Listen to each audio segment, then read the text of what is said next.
I'd like now in the third part of my talk to discuss how we can extend the imatinib paradigm to other diseases. We've heard about how imatinib results in remarkable and durable responses in patients with chronic myeloid leukemia, as well as gastrointestinal stromal tumor and a couple of other diseases. But I'd really like to delve into, in this part of my talk, is what lessons have we learned from the development of imatinib and how can that be applied to other diseases and particularly other cancers? So let's start with where has imatinib worked. It's worked in tumors in which Abl, KIT, or PDGF receptor have a critical role in the growth and survival of the cancer. So where is that? In chronic myeloid leukemia, we're targeting the Bcr-Abl oncogene. In gastrointestinal stromal tumor, we're targeting a mutated KIT. And in hypereosinophilic syndrome, we're targeting, again, a fusion to the PDGF receptor alpha that activates it. So in each of these tumors, we have an example of one of the targets of imatinib being critical to the growth and survival of the cancer. And if you target it, you'll see rapid, dramatic, and durable responses. But imatinib actually has been tried in lots of other tumors: brain tumors, breast cancer, prostate, melanoma, and numerous others.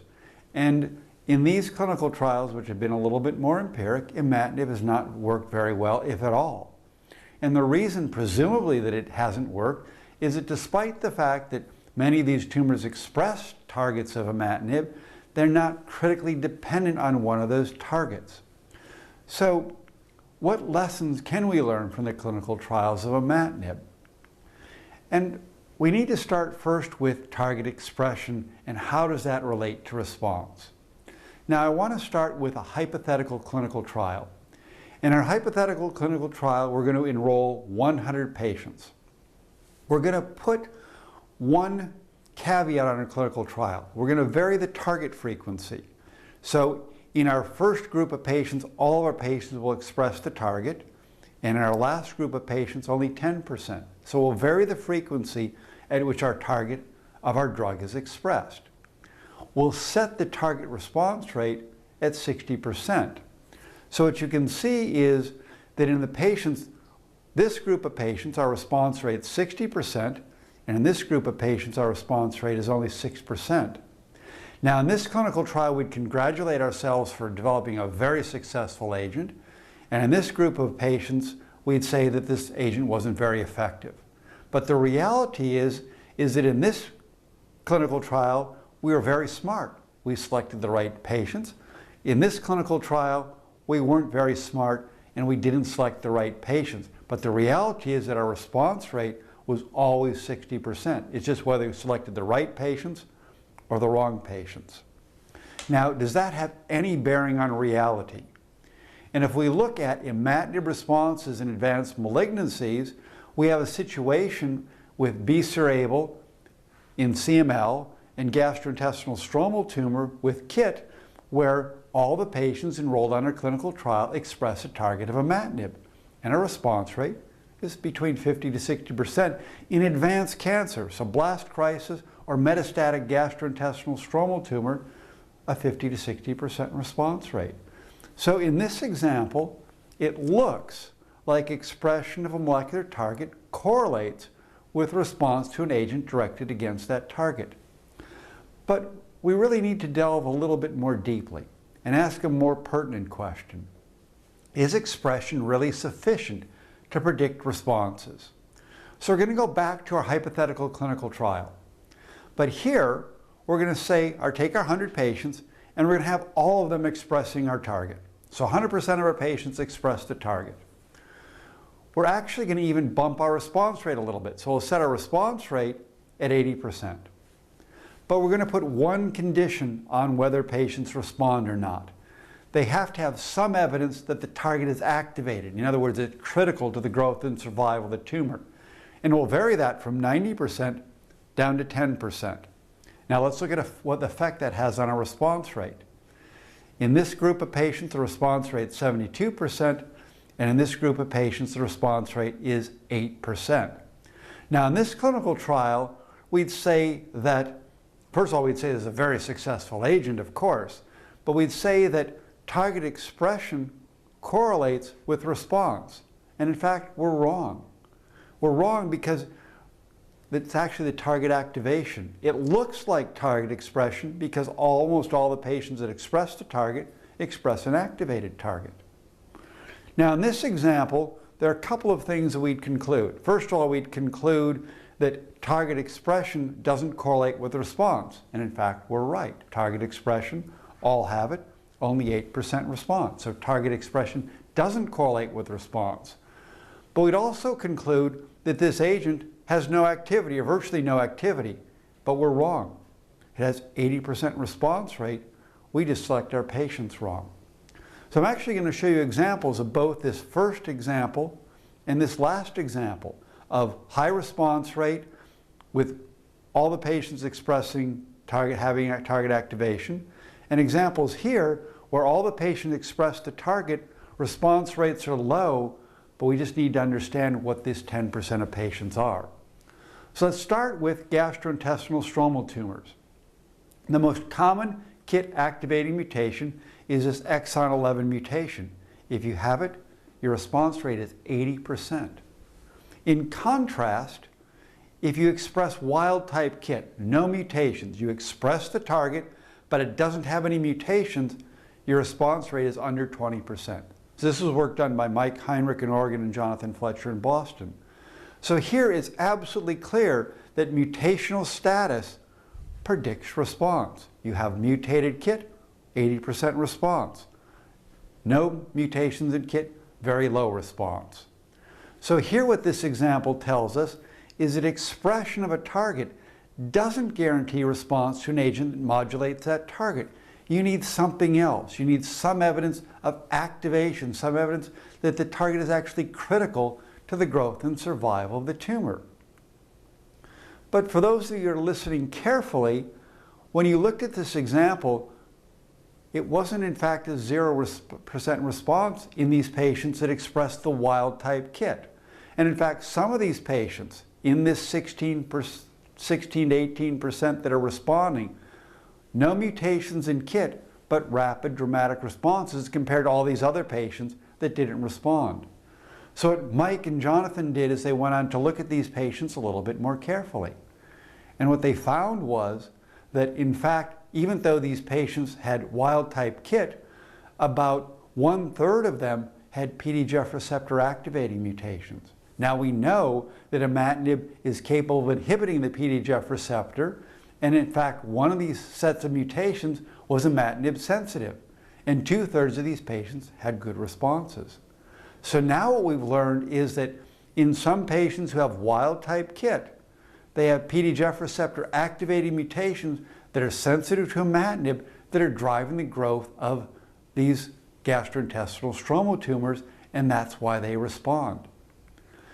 So what about another example? Gefitinib and erlotinib, also known as Iressa and Tarceva. These two inhibitors inhibit the EGF receptor kinase. Now, as it turns out, the EGF receptor kinase is broadly expressed in cancer. These agents were tried in advanced non-small cell lung cancer, all of which expressed the epidermal growth factor receptor.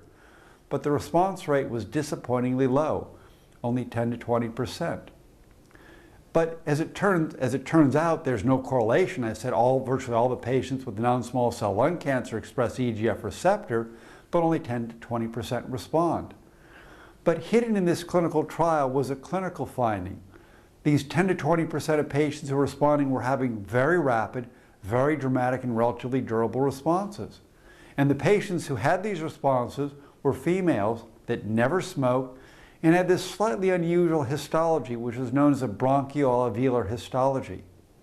Well, as it turns out, a number of laboratories took that clinical finding. Some patients were having rapid dramatic response, and they asked, why does that occur? And what they found was that responding patients have EGF receptor mutations. As it turns out, these EGF receptor mutations are more sensitive inhibitors than the wild type receptor. So both of these examples, the gastrointestinal stromal tumor example and the EGF receptor inhibitor example, tell you that careful study of subsets of patients reveal important insights. So again, going back to one of the early points in my talk, you see an effect in patients. You need to go back to the lab, study why that occurs, so you can learn how to design your trials even better, identify responding patients, enroll those in your clinical trials, and now you can identify the right 100 patients to enroll in your clinical trial and get a 60 to 80% response rate. So now we're in the position to ask a relatively broader question. What if the response to a molecularly targeted agent is low? The first question I want to ask, is the target even expressed? The next question I want to ask, is the target modulated by your agent? If you have an EGF receptor or an Abl inhibitor and you're not shutting down your target, you'd never expect to see a response. But if your target is expressed and your target's modulated by your agent, then you have to ask a more critical question. Is this target really as good as you think it is? Is the target critical to the growth and survival of the tumor? Or is there a subset of patients who are responding well? And we saw in the gastrointestinal stromal tumor trials and in the Tarceva trials, the EGF receptor inhibitors, there in fact was a subset of patients who were responding extremely well, and those patients deserve more careful study. So what lessons have we learned from the clinical trials? And if nothing else, what we've learned is it's the target. The target turns out to be the most critical factor that drives whether we have a good agent or not. And if we have a good target and a good drug, we really can get good results, and it really can be that simple. But let me remind you what we had, why we had such a good target. What makes Bcr-Abl such a good target? First of all, we have a causative molecular abnormality of the leukemia. And in the early stages of the disease, it's likely it's a sole oncogenic event. So we have a causative early molecular pathogenic event that's driving the growth and survival of the tumor. But in addition, we actually ran a pretty smart clinical trial. And it wasn't because we were so smart, it was actually because we had it pretty easy. We actually could select patients that had a cancer driven by activated Abl and enroll them in a clinical trial of an Abl inhibitor. And we could select those patients because they had the Philadelphia chromosome or Bcr-Abl. So we only enrolled patients in our Abl inhibitor trial that had a disease driven by activated Abl. And so because of that, we actually, as I said, ran a pretty smart clinical trial. What about KIT? Why is that such a good target? Well, as it turns out, KIT mutations are again early pathogenic event. If patients undergo surgery for other abdominal disorders and less than 1 millimeter gastrointestinal tumors are found, they already have KIT mutations. And these KIT mutations are acquired before many of the other cytogenetic abnormalities that are observed in metastatic gastrointestinal stromal tumor. And lastly, there's a familial syndrome of gastrointestinal stromal tumors, and these families have germline KIT mutations. Again, an early molecular pathogenic event. We got some other news or lesson from the clinical trials of Imatinib, and this is some pretty old news. Anybody who treats any disease knows the earlier you treat in the course of disease, the better your responses are going to be. So if we look at our Imatinib clinical trials in chronic myeloid leukemia, you can see newly diagnosed chronic phase patients, very high response rate. You get to blast crisis, only 8% of patients had their blood counts returned to completely normal. So the earlier you treat in the course of the disease, the better your responses are going to be. So if we're going to translate the success of Imatinib to other malignancies, it's my opinion that the first task is to identify the right targets. And in my view, the right targets are going to be the early molecular pathogenic events. And these events are carried on into the advanced malignancy. So even in blast crisis of CML, we see a 50 to 60% response rate. Even in metastatic gastrointestinal stromal tumor, 50 to 60% response rate. And even in metastatic lung cancer, between a 50 to 70% response rate to targeted agents against the early molecular pathogenic events. But if we're really going to make major impacts, we have to treat early in the course of the disease. And to treat early in the course of the disease, we have to identify the patients early. And to do that, we need very reliable techniques. I wouldn't want a technique that's overly sensitive. By sensitive, I mean it would detect 1,000 patients that might have disease and only 100 of them turn out to have the disease. We need diagnostic techniques for early detection where if you have a positive result, you have the disease or will develop the disease. Those are the types we need if we're going to actually make an impact and start a treatment, because we wouldn't want to be treating patients that don't have the disease. But the third thing we have to do is we have to run smarter clinical trials. And those smarter clinical trials will match the right patient with the right drug. If you have activated Abl driving your disease, you need an Abl inhibitor. If you have activated PDGF driving your disease, you need a PDGF receptor inhibitor, and so on and so forth. So out of that understanding comes the ability to match the right patient with the right drug. So in my view, in the 21st century, we have several goals. First of all, we have to identify all the molecular pathogenetic events in all cancers. We have to develop improved diagnostic imaging techniques so we can identify patients as early as possible in the course of their disease. We also have to get faster drug discovery. We want this drug discovery, instead of taking 15 years, to take 3 to 5 years. And lastly, a major goal in the 21st century will be to actually understand our own individual risk for cancer development based on genetic analyses.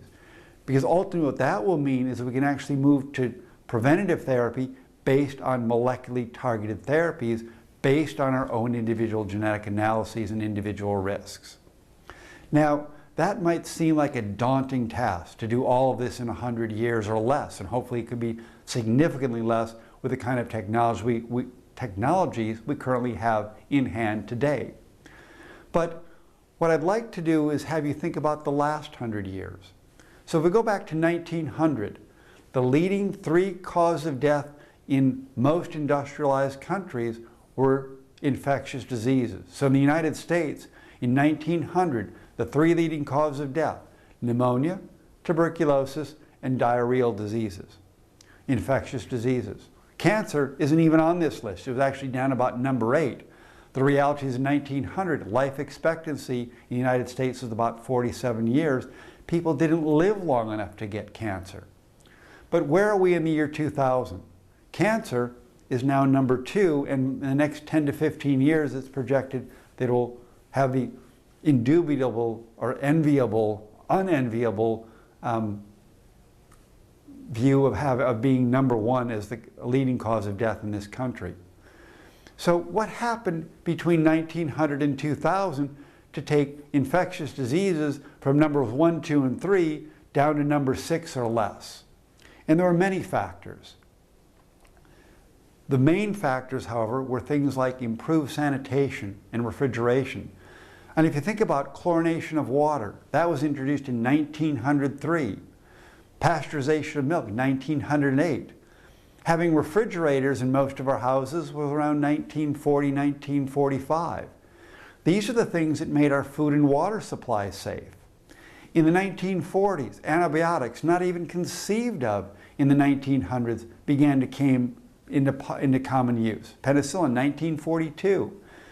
And antibiotics truly opened people's eyes in that era to what specific targeted therapies could do for infectious diseases. And in the 1950s, vaccinations like the polio vaccine, 1955. Before 1955, there were massive epidemics of polio, and now polio is on the verge of being eradicated. So if we recast this, this is prevention, this is specific treatments, and this is immune modulation. So if we think about moving forward into the 21st century and impacting on cancer, we need to take a very similar broad-based approach. We need specific therapies directed at critical targets. We'd like to have a Gleevec for every single cancer, but it's only going to come about through a precise understanding of molecular pathogenic events. We need to do better prevention and early diagnosis. And also, we need to think about modulating the immune system to harness the power of the immune system to target and eradicate cancers, particularly in patients with minimal residual diseases.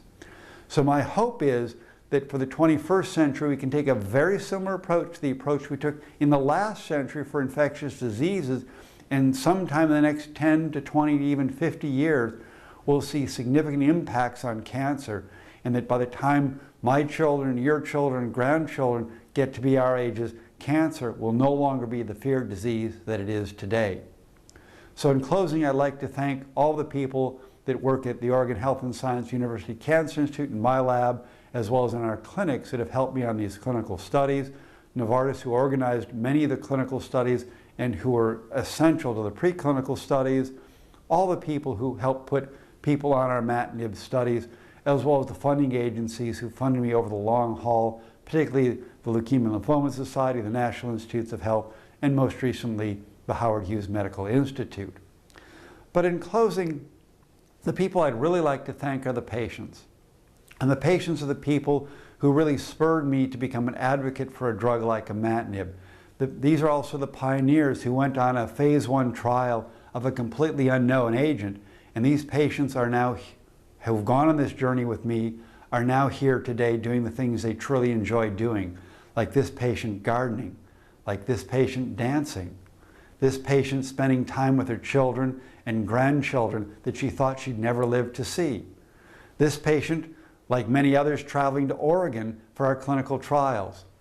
Or some patients doing truly remarkable things, like this patient, who was actually the first patient who was from Australia treated with Imatinib. She came to Oregon, received Imatinib, returned to Australia, and was selected as one of the torchbearers for the Sydney Olympics in the year 2000. But much like I've taken each one of these patients one at a time, my hope is we'll take each cancer one at a time. And as we take each cancer one at a time, it all begins to add up. And these are my phase 1 patients now, who are a large group of patients, many patients throughout the world who benefit from understanding, leading to better treatments. And my hope is that this is exactly what we see in cancer therapy over the next 20 to 50 years. More and more patients alive, surviving and thriving despite a diagnosis of cancer. Thank you very much.